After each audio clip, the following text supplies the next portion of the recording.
Mike Gutsy. I'm from the Charlotte, North Carolina area. I'm a director of the Rolling Hornets program. Robert, Teresa? or either one. I'm Robert Reed. I'm with Ability 360, the Wheelchair Sons down in Phoenix, Arizona. And I am Teresa Skinner. I'm the executive director of Parasport Spokane, and we have wheelchair basketball teams in Spokane, Washington. Awesome. Thanks, guys. So Eric already touched on this too, but I will also be keeping an eye on the chat. So if anyone has any questions that pop up, I'll try to answer them as we go along. There also will be time at the end for those questions and answers as well. And Mike, I think we'll start with you. Yep. So season objectives, like everybody that's on this call, you're in a wide range. Some of you are established programs. Some of you are brand new. Some of you might be thinking that, hey, I'm driving too far to practice and I want to start my own program. So there's a lot of things. How much does it cost? Where do I start? Give me some strategies to help with recruiting. And then how do I establish partnerships in the community? The overall answer to a lot of our questions tonight is going to be using our growing NWBA community to help with some of those answers. Certainly the 4 people on this call that are presenting, we're happy to put you in touch with the right person, but we're not going to be the end all know all in your region, but we're going to know that person, and we're going to be able to put you in touch with the right person to start a mentoring process. And that's going to change depending on whether you're starting an adult team, a juniors team, a military team, a women's team, etc.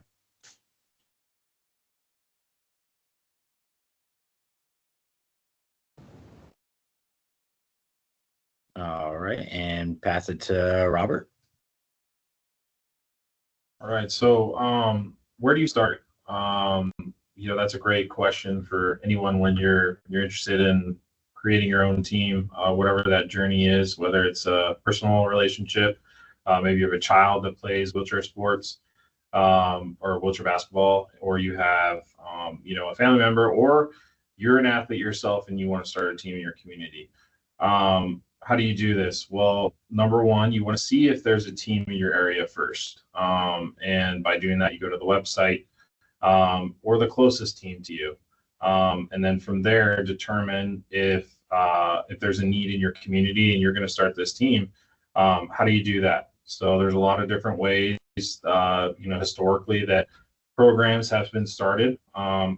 First step typically is going to be you want to establish a nonprofit or partner with a nonprofit, because you're going to need to, fund your team to travel and compete and determine, what your goals are when you're doing that. There's other avenues as well. You can partner with, like I mentioned, a private organization, another nonprofit, or, even some teams have started, working with hospitals in the rehab setting and, working their way through that. Or it's just individually. I've over the years I've done this, I've seen some teams where it's each individual athlete and they just all live in the same area and they want to compete. And just determining what kind of team you're going to start. So if you are youth-based, adult-based, whatever that's going to be, you're going to, determine where those players are coming from. And then also equipment. Hopefully you have access to that. That can be where you maybe lean on some other organizations that are close to you, but it doesn't work geographically. Maybe they have some chairs they can loan out to you that first year that you're starting your program. And that can also be the start of conversations with your athletes. There are programs that they start with just playing in their everyday chair. When there's a will, there's a way.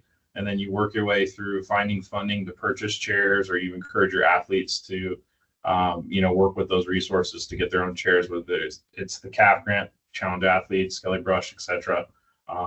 That's kind of the basic question is that's how you start.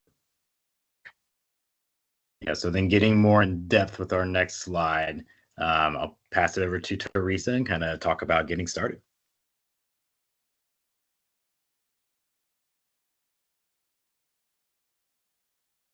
Oh, Teresa, you're on mute. Oh my goodness. One of the biggest things to think about is what ages are you looking to recruit? Are you going to do kind of a combo to begin with? Is it going to be more high school and adult? Are you looking at doing just a juniors program? And then where are those potential athletes located? Are they going to be driving a long distance? Can you look at access to a gym that perhaps is Friday, Saturday, so that you can accommodate for those people that are driving longer distances? And then what is the mission and the vision? I think that's a huge thing to sit down with everybody that's kind of helping get the whole program started with you to really talk about what do you really want out of this program? Are you more interested in creating an opportunity that is recreational? Are you looking at traveling right away? Are you looking at competitions? What other teams are close to you? And then from there, picking all the fun stuff. What are your team colors? What are you going to do for marketing with that? Funding is obviously a huge piece of all of it. We're going to touch on this with a bunch of different things and a bunch of different areas. But there are lots of creative ways to get funding support. And that can be from grants to building partnerships, finding those recruitment referral sources that are going to help you be able to do that. There are so many unique places, excuse me, there are so many unique places too that you can find for practice venues. There's lots of different churches that have gyms. There are colleges that are willing to share their gym space. There are schools that have been closed down that you can sometimes get access to. Mike, you guys practice in what kind of different settings? In a church gym that we rent for $25 a session. So, and it started as free and but we've been there for 22 years now. Same place. So it's our practice home, even though we rent it. And Tyler, any ideas too on practice venues? Yeah, so we've actually partnered with our local Parks and Rec, and so they are able to donate us the gym space that we utilize for our practice venue. Yeah, that's a great idea. And all parks and recs are not created equal around the country. Some are better funded than others, but oftentimes they are desperate to figure out how to help the adaptive sports community in their area, and you're going to be able to help them do their job. And just make sure you let them do that without charging you a lot of money. And you might barter by having or hosting 2 or 3 clinics a year for them. And that's a great synergy of their resource and your needs. So Awesome. one last thing on the day of the week. So one of the things we do in Charlotte, and we started this a long time ago, we practice on Mondays, specifically because nobody likes Mondays. But if there's wheelchair basketball at the end of Monday, now all of a sudden Mondays aren't so bad. And so literally from 4 p.m. till 9 p.m., we have about 5 or 6 different teams that roll through our gym for practices. So keep an open mind. And just understand, don't through this process, do not get overwhelmed. Just do it. Even if you can't go to a tournament or all the tournaments that you hope to go to this year, go to something. And maybe there's a big tournament that your team can't go into. Maybe it's closed. Just go as an observer and pick your brains. It's a great place to do networking, to learn about the sport. Last year there was a tournament in Jacksonville, and one of the interested parties for a Charleston, South Carolina program, that was going to be the closest tournament to them for the season. And they've got a prep team this year with, I think, 14 different kids that are just on fire for wheelchair basketball. Because they went to that one event, there were 8 chairs that Charlotte and Lakeshore donated to this program, so that 8 of the kids could start feeling wheelchair basketball immediately. So now they're getting their new CAF grant chairs.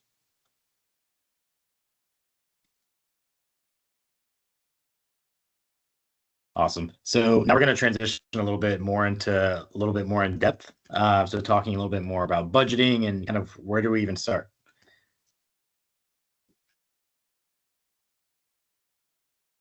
I'll jump in on this one because I love budgets, right? So numbers are fun. Not really. It's most people don't like numbers, but they fix things, right? If you have money, it fixes things and makes things easier. Don't be intimidated by, I can't do that. Literally in Charlotte, we're 100% volunteer run, and our approach to most things is we don't have a budget number for that. So we need to have it volunteered or donated to us. Social media is free. You just have to have somebody that's social media savvy. So when you get your interested group of people together and think about their circles of influence, somebody within that greater group is really good on social media. So instill in them the vision that you want. Make sure that you're on Facebook because old people are on Facebook. Make sure that you're on Instagram and Twitter because young people are on Instagram and Twitter. You need to probably create a web page. There's a lot of free ones for nonprofits, and it's super important to start a nonprofit or partner with one because that's where grant funding is going to come into place. And you can request a EIN number from the IRS and literally start raising money immediately. You have 18 months to complete the application, get it approved, and be an official nonprofit. As long as you are focused on making sure that happens, it's okay to start earning or start generating donations immediately. The reason I say that is most grants, they're not going to provide grants to organizations that are less than 1 year old. So you want to start that clock ticking as soon as possible so that maybe the first season you might have to do it grassroots fundraising. You're not going to get any grants for the program. There are definitely ways to get grants for individuals. And then the second year, you're established, you've been around for a year, and now all of a sudden you're eligible for program grants. Understanding fees. Most tournaments, they range in cost from $300 to $500, depending on what you are going to do. And that's a tournament where you would typically guaranteed four games. D3, some of the other adult teams, some junior teams, if they're close proximity, it'll be a single day double header where there's no travel cost except for gasoline. And travel costs, especially on the West Coast, it's tough because the proximity of the teams are very spread out, which don't be discouraged by that either. Just do a little bit of networking on the phone first and then figure out good tournaments to go to. Just from a networking perspective, it's so important to go. And don't think about it from the competitions end of things. Think about it from who are we going to meet and the people on my team that I take with me, how are they going to be impacted by it? And what's going to happen is they're going to be like, this was fantastic, and we have to come to this next year. So now they're invigorated, and you've basically multiplied the enthusiasm. And through the process, the NWBA website has a lot of useful information. One of the things is NWBA chair specifications. The other good thing is all of the equipment manufacturers that partner with the NWBA. They all know what the specifications have to be, so they're not going to sell you a chair that is illegal. So I think that's kind of the non-nerd version of the budget. I can talk more numbers later, but that probably won't excite people. So we'll jump to the next slide. Yep.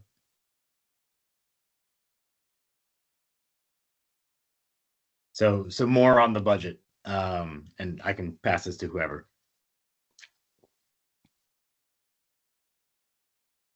Robert, you're up.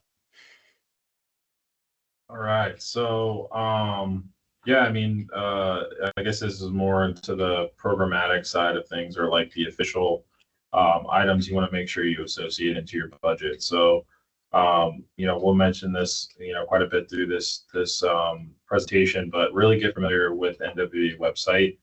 So you can use that as a resource in understanding what's required of you as an organization or a team, and then also what's required of your athletes.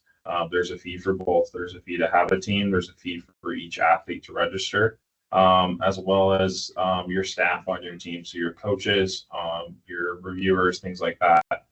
So you want to make sure you associate those prices into your budget. And then we talked about practice venue as well. really, this can be an easy thing or a hard thing for people. So it's just finding the right space. Don't give up. I've seen it. A lot of people struggle with this, and sometimes it's kind of the end of their program. But you can get creative. If you have to start out by practicing outside, do that. And eventually you will find a space.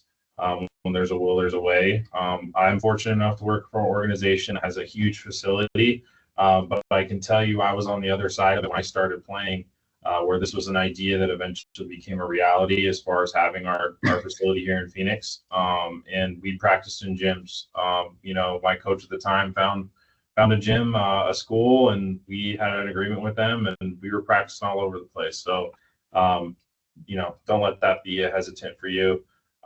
And then make sure you're following the correct guidelines for uniforms, balls, things like that. Even if you have one official ball to practice with, and then you use the other ones, cheaper versions, you can make it work. Or you just use a ball that you have, and then eventually you just use the ball in a tournament. Those are all parts of things to keep in mind. And you can also lean on your athletes and your program to help with those things. But just keeping in mind the NWBA registration side of things in your budget, but also those other line items, balls, uniforms, as well as equipment repairs. We run air tires on our sports chairs, so you're going to need tubes. You're going to pop them every once in a while. But there's a lot of resources out there. Videos now, they'll teach you how to repair your chair. And we have contacts here in the NWBA that'll do that. Or people like me, I'll help you do it. So, but just another item to keep in mind in terms of, as you develop your budget, particularly as you start to compete officially. I think, Go ahead. Oh, go ahead, Tyler. I was just going to say, so one more point on like practice venues. So that's an area where, you can pay a lot of money in order to like book a facility or rent it out. We utilize, church spaces, YMCAs, parks and rec, schools, really finding that sense of community, asking parents and having them reach out to their networks has really been a great avenue into finding that to save a little bit of money too. Go ahead, Teresa. And adding to that as well, sometimes using the media to help you find locations, getting a story out there, letting them know what you're doing. There's so many different stations that probably in your area would love to highlight that story and what you guys are looking for. So I think that's a really good way to try to find that venue. I think the other thing too with repair and maintenance that we forget sometimes is how many different resources in the community would be willing to help, like bike shops with truing wheels and durable medical equipment dealers who might be willing to take that on to repair your tires and wheels and whatever you need. So just making sure that you're using the resources in your community to help get you started, and you're building a great relationship with those facilities that are also giving back to a lot of the athletes that are part of your program. Awesome. Yeah. Thanks, Teresa. So talking about staffing, who is going to be the person that's there running practice, and kind of talk about how you're actually organized. Teresa, if we could start with you and kind of have you break it down, what it looks like for you guys, and then we can, shift to whoever it may be. Yeah, I think that's the fascinating part, is that there's so many different ways to do this. It's really what works in your community and what works for you. We, like a lot of the programs that are involved, are completely volunteer run. And so finding that passionate person who maybe doesn't even necessarily know wheelchair basketball that well, but is passionate about basketball. I think there's a lot of resources in the area to be able to learn from, and a lot of other athletes that you could pull in to help teach kind of more of the wheelchair basketball skills. But if you don't have anyone in your area that knows it, again, this NWBA resources, there's all of us that are willing to help, and going to tournaments and learning and plopping yourself down next to a coach and asking questions throughout is a great way to learn.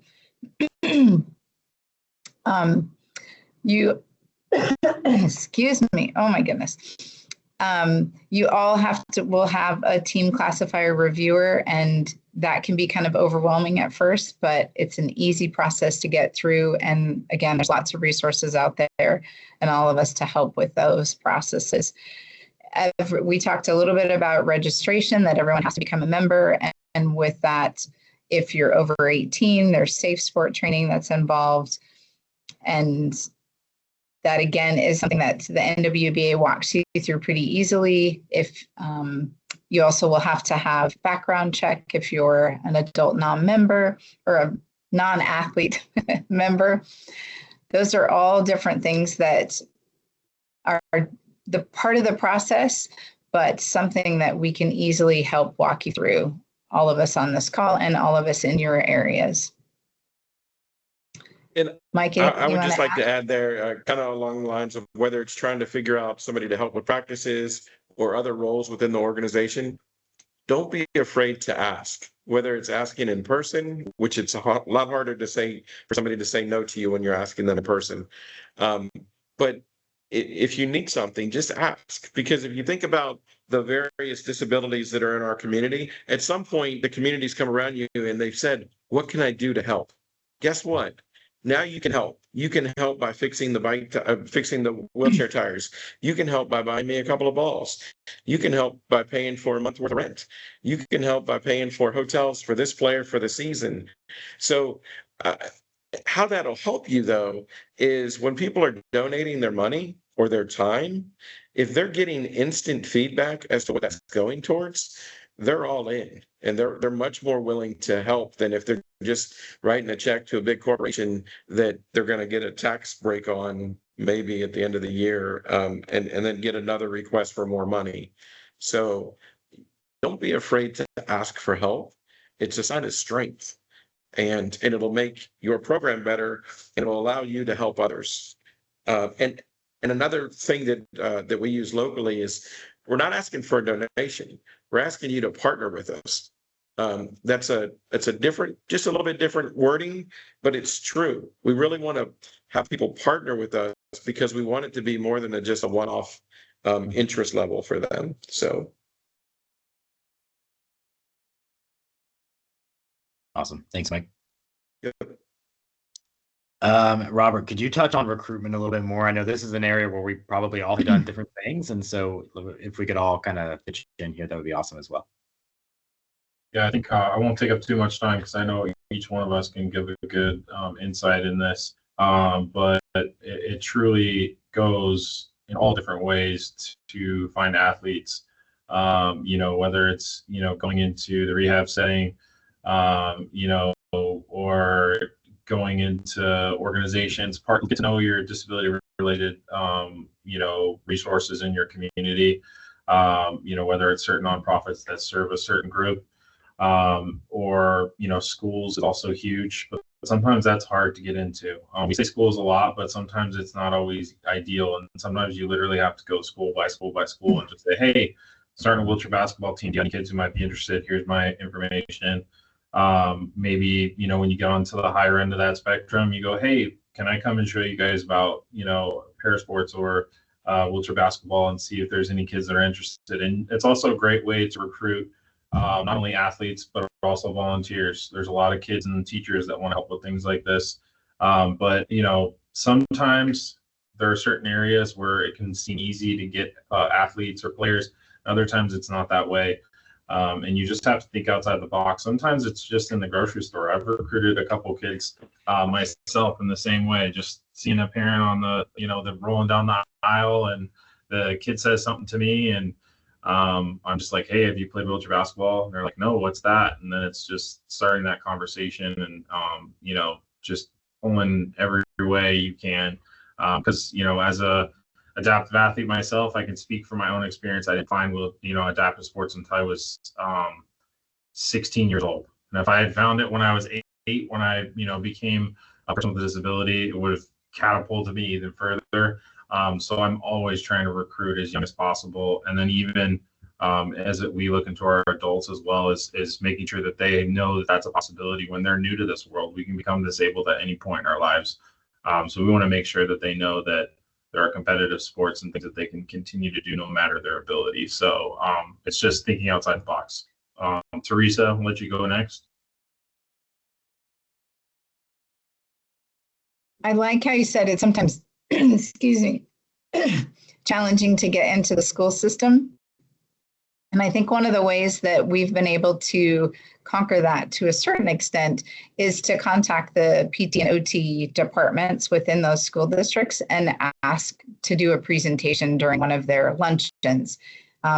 Always bringing in food is a good way to do that. So whether it's an outpatient clinic or a school or a Shriners or a children's hospital, like all of those places, if you can just offer to come in and bring lunch or do a snack at the end of the day or something to do a presentation, they're often pretty receptive to those opportunities. So that's a really good way. I think one of the other things to remember too is when we went through our entire database, which is a little over 200, 78% of the athletes in our program right now did not come willingly the first time. And I think that's something for all of us to remember, that it isn't just if you ask someone, they will come. It takes a little bit more active recruitment and reminding families and reminding athletes that I know it's scary. I know it's not something you see every day, but it's something that I promise you, if you just come, it'll be great. And it might take a couple of practices for it to click or for them to click with someone in the room, but to continue to encourage to come and to know that they're saying no to something. If they are saying no, they're saying no to something they don't really know anything about. And I think that's a huge reminder for all of us. Yeah, I would agree. Being persistent. I call it stalking. I know that that's not always a politically correct word to use, but I've seen a news article with a child or an adult that needs to be playing wheelchair basketball in my mind, and I will literally spend some time figuring out, okay, the child's name, the parent's name, where did the parent work, call the company where the parent worked, mention the news piece, and then share my information and just. And you have to be persistent because they'll ignore you. And then they eventually come to practice. And as everybody that's on this call, you probably love wheelchair basketball, so we don't need to explain that to you. But you know the impact it can make on the person's life. So it's a get to. You get to do that. So that's the fuel for me, is to keep doing that, so that the more people that are wheelchair basketball players, they're brand new salespeople for the next group of wheelchair basketball players. So the more frequent we have wheelchair basketball players anywhere, the more we're going to have. Disability awareness events are huge. You can also do those. Let's say that you have one or two players and they're juniors, but there's an adult team nearby and you're just trying to create more juniors. Ask if you can do a disability awareness event at a local school. And if you can round up a couple extra chairs and then either play against the students or play against the teachers, everybody that sits in a chair, they'll realize how hard it is. The adaptive athlete that goes to that school, they're going to stop being the kid with a disability and they're going to start being one of the jocks of the school. And it's fantastic for their personal life. And you get to be a small part of that. And then they're going to go home. Everybody, you'll have 200 kids watching it. It's literally the loudest place you can watch basketball is in an elementary school gym, because it's small. There's echoes, and they don't stop talking or screaming. So, and they like it when your wheelchair basketball team destroys the teachers. As one example that I've witnessed a number of times. Yeah, those are great points. I'll touch a little bit more too on like the physician and the specialty clinics. So definitely looking into like the healthcare field in general. So finding your recreation, occupational, and physical therapists, prosthetists. You can find specialty clinics. So whether they're multidisciplinary clinics, and where people will travel and see multiple doctors in one day. I think everyone has touched on this a little bit, but that persistence is really key. So one thing that we found that works really well is we've partnered with some of these local clinics, and we plant the seed as early as possible in those inpatient settings. And then we have like flyers in the outpatient settings. So they're constantly seeing wheelchair basketball or sportable or just adaptive sports as a whole because sometimes it does take 3, 4, 20 times of getting in touch with somebody before they actually get involved. So it's really important to be persistent. I promise you're not annoying, and that's an important part to remember as well. Mike, I want to start with you for this next slide, talking about sustainability and kind of how do we do that? Yeah. So it's important to understand that just because you get a grant and the grant's going to let you go to 5 tournaments this year and pay 100% of all the expenses, that's fantastic. But keep in mind and ask the question, is this sustainable? Are we going to be able to go to 5 tournaments this year and then everybody's used to not paying anything, and then next year we can't afford to go anywhere? So if you get the grant, fantastic, but never let up on the other fundraising perspectives and always be looking for the next opportunity, because whether it's a corporation that's sponsoring you, a donor that's just been very generous through the years, at some point that's going to stop. So you have to replace it with somebody else. So just like you're always recruiting, you're also always fundraising. And there are some fantastic granting organizations. If you're in adaptive sports and you help individuals with spinal cord injuries, not exclusively, just you have some individuals with spinal cord injuries, then you need to complete a grant with the Craig H. Nielsen Foundation. They completely understand adaptive sports. They understand the travel aspect of it, which is the most expensive part of it for most of our teams. Individuals can get grants from a number of organizations. Some of the most popular ones are Kelly Brush Foundation, Challenge Athlete Foundation. CAF is the Challenge Athlete Foundation. They have a much smaller grant period this year. It's going to start at the beginning of next month, and it's only going to go for 5 or 6 weeks. And they only do it once a year. Kelly Brush Foundation does it a couple of times a year. And there's other local or regional grant programs that can help individuals get wheelchair basketball chairs. But Craig H. Nielsen Foundation will also provide grants for equipment that's helping individuals with spinal cord injuries, but they help with travel, which is just absolutely insane. Okay.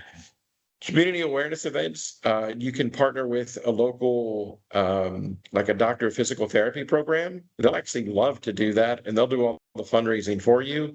You just show up and play basketball. And you also get to plant seeds, and those students are going to go out into the world and start having clients, and they're going to be fans of wheelchair basketball. They're going to ask their clients, hey, do you play wheelchair basketball? Even if they go across the country somewhere, they're going to remain focused, because if you've ever been to PT, most of you have, or you've taken somebody there, and they don't like the PT, right? It hurts. It's painful. So the PTs realize the range of motion and endurance and the strength building that occurs during wheelchair basketball is fantastic.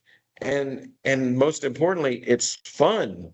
So now all of a sudden they're just like, they've drank the Kool-Aid and they want to be more involved. They're going to be volunteers at your tournaments. They're going to ask if they can come to your practices, because they're going to, it's a business decision on their part. There's a bunch of clientele that are sitting in wheelchairs, but it's a homogeneous relationship there, a symbiotic relationship there, where you're going to be able to help each other. As far as fundraising, again, don't be afraid to ask people for help, especially when they're offering it. Like, they've come along and said, hey, let me know how I can help. Well, you can help because we need to go to a tournament next month, and we're trying to raise money. And don't ask them to pay thousands of dollars to pay for the whole team to go. Ask them to pay $300, which covers a hotel room for one room for the weekend. It's more realistic. Or $70 for a set of tires, depending on where you're buying them from, or $5 or $10 for some tubes. There's also a variety of different donation platforms. The NWBA is going to host later this year. It's a peer-to-peer fundraising tool. It's super simple to. Basically, if you spend 5 minutes, you can put together a team page. You can send that information out to your team members.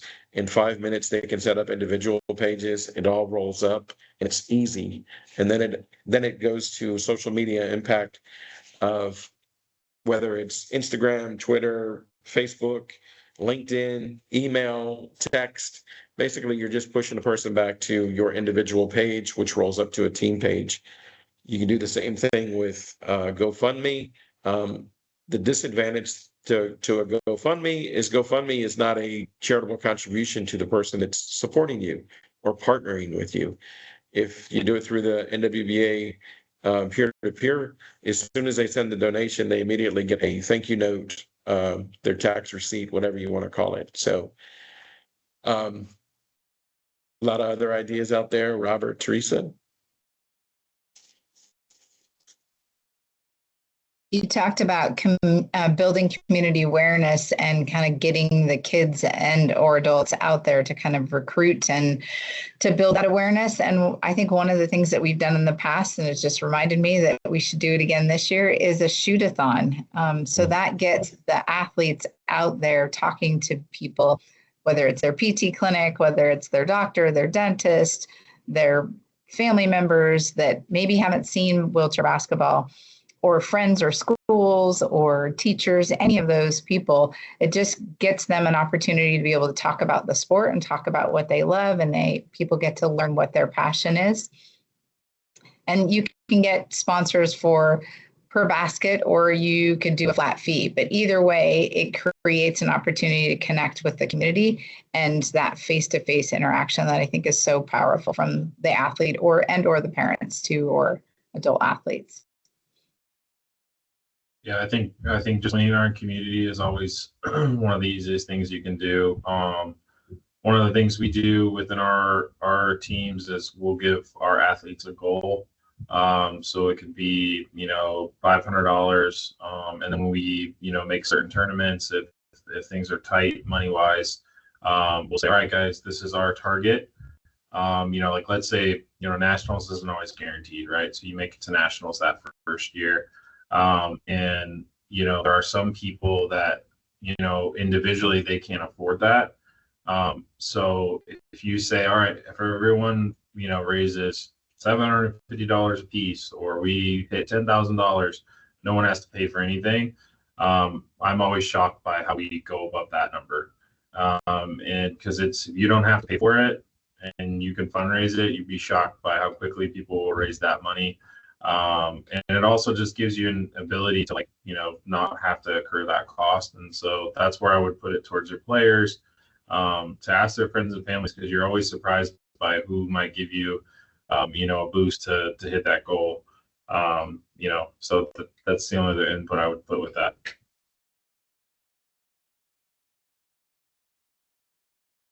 Awesome. And so like we mentioned before, there's definitely some time for questions here.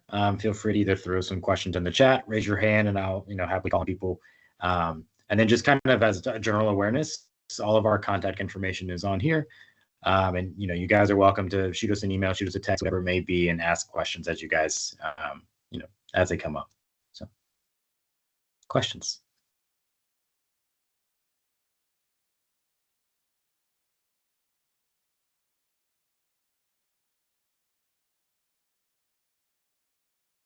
Yeah, my question. Yeah, go for it, Travis. Yeah. So I'm running into a problem with a safe sport this year. I want to see if anybody else has ever had the problem. So my son just turned 18. I've coached. I've always had to do safe sport. I've always registered him under my email and everything. So I go try to do a safe sport this year, and it's already saying that he has an account and everything. It's supposed to be free, but everything I go try to do for him is costing money. So I've emailed that Tina a couple different times and haven't got any response. Have you guys had any problems with, like, if you've had a kid turn 18, trying to get their safe sport done when they're kind of been under your account? I could take this one. Your son will need his own email and his own account with the NWBA in order. And I've done that. I've changed his email address and everything, but it's still coming up with the same identification number as mine. I can't get it to change. Gotcha. I think we have a thread, an email thread. I'd ask that you reach back out to me there, and I can get you some contact information at Sports Engine or at Safe Sport for their support desk, because that's probably out of our hands to fix that. Okay. Yeah, that's what I figured. I thought it was Tina's, but I thought I would see if you guys ever had that problem. And because I registered him back in August, and his name still doesn't show up on my roster. Yeah. And I have a feeling it's because now he's 18, and I've got to have that safe sport done. And here we've got a tournament in 2.5 weeks, and I've got to figure out how to get this done. Yeah, if they're 18 and they're not, and we don't have a valid safe sport, it would be impossible for them to show up on the roster. So yeah, just reach out to me, re-engage on that email thread that we have, and we'll work through it, try to get it done in the next 2 weeks before that tournament. Okay. What email? I haven't seen that email thread. Which one are you talking about? You can use you just reach out. If you haven't included me on emails with Tina before, just use my email there on the screen and reach out to me directly. But I've seen a lot of emails about this, so I assumed that I was on the email that you had sent, but maybe I wasn't. Well, the only reason I didn't include you is because it only lists her name on the Safe Sport. If you have any questions, It's definitely her domain. I just know that she's out of town through the end of this week. That's why she hadn't returned. just in order to get you a response a little quicker, if you even just like I'll forward you those emails that I perfect. sent her. I appreciate it. Thanks. Yeah, no problem. Awesome. I see Thanks, Travis. no problem. I see Karen Kellogg has her hand up. Yeah, thank you. So we're about to register, but I wonder, the Safe Sport, we're registering an adult team. So each athlete has to take the Safe Sport test. Is that right? Correct. Yeah. Okay. And go ahead. When your athletes complete their individual registration, they'll get a kind of a confirmation email welcoming them to the NWBA with instructions on how to, because the Safe Sport is a separate website and a separate kind of space than where the Sports Engine registration lives. So they'll have to follow the link and follow the instructions to set up their account and complete that Safe Sport training, and then that'll travel back and be connected to their account in Sports Engine. Gotcha. And I was wondering the relationship between Sport Engine and NWBA. So it's kind of your way. Sports athlete. Sports Engine is like the web host. Like they host our platform. They run the league and the standings, and then they have a partnership with they're a subsidiary of NBC Sports. So they have relationships with NCSI, which is our background check provider. Safe Sport is a separate entity entirely. That's something that comes from a settlement from the federal government. That's not something that we control. It's not something that we have a choice in doing. It's a mandatory requirement of all Olympic and Paralympic national governing bodies, is that all adult members complete that Safe Sport. So that's not coming from the NWBA. That's coming from above us, from the U.S. Olympic and Paralympic Committee.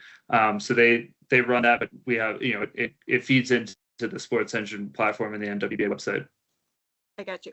And would there be an individual cost for each athlete as they sign up for Sport Engine? For Sports Engine, yeah, the registration, when they complete the registration for the NWBA, there is a cost associated. I will highlight that all individual, this is for all team reps here, the individual registration period, the early registration period ends the last day of September. So starting on October 1st, all individual registrations will increase in price by $10. So if you do have your athletes that are typically the last second people that don't complete the registration until the very last minute, I would encourage you to kind of get on them and make sure that they have 6 days left before that price goes up. Okay, and what would the price be? There's no way in hell we're going to make it by October 1. So an individual can register now. The team doesn't have to be registered before the individual does.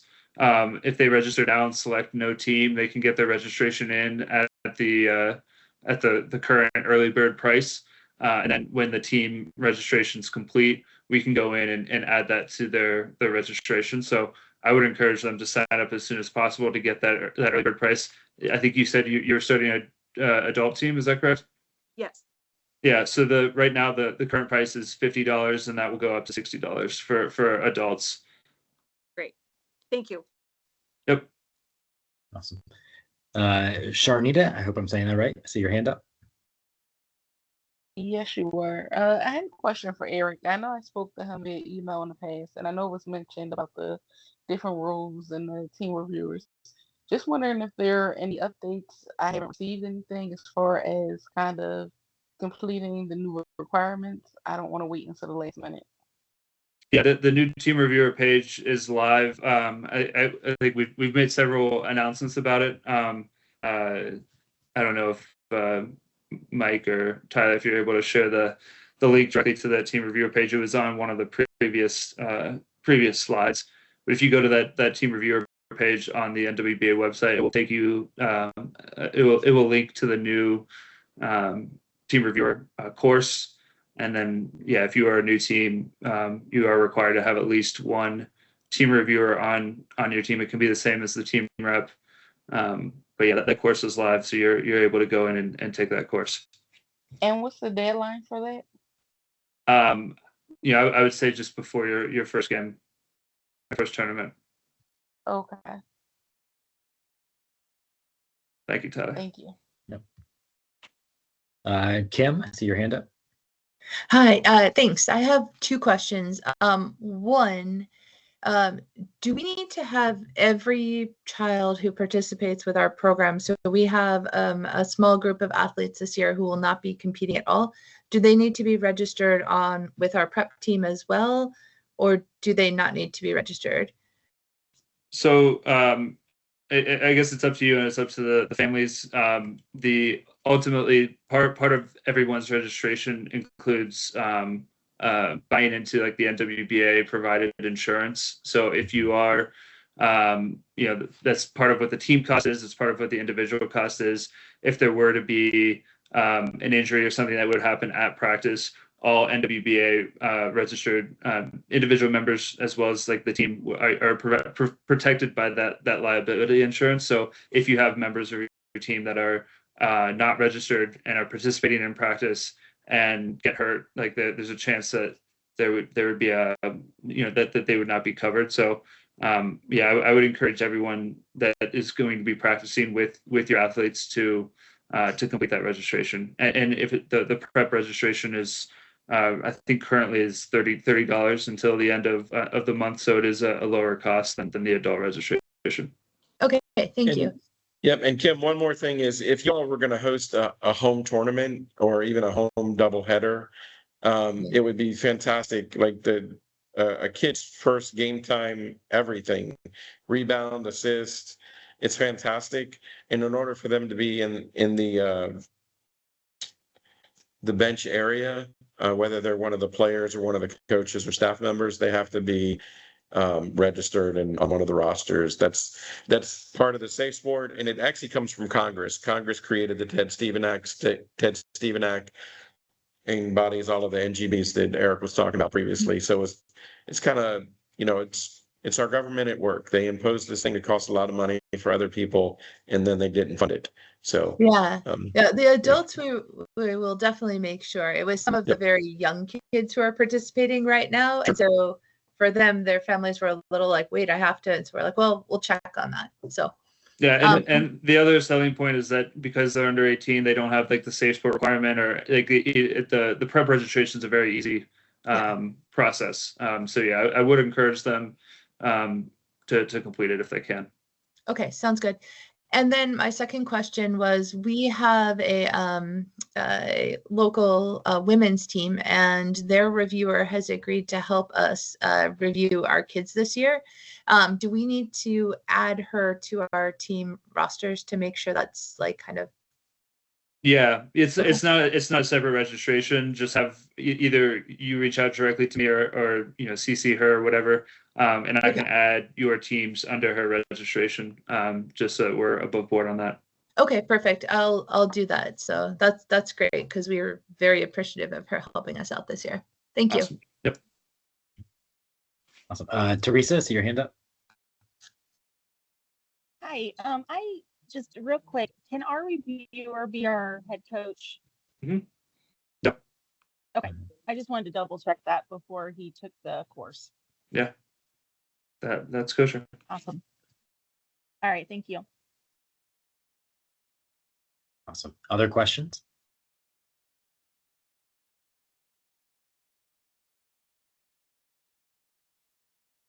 All right.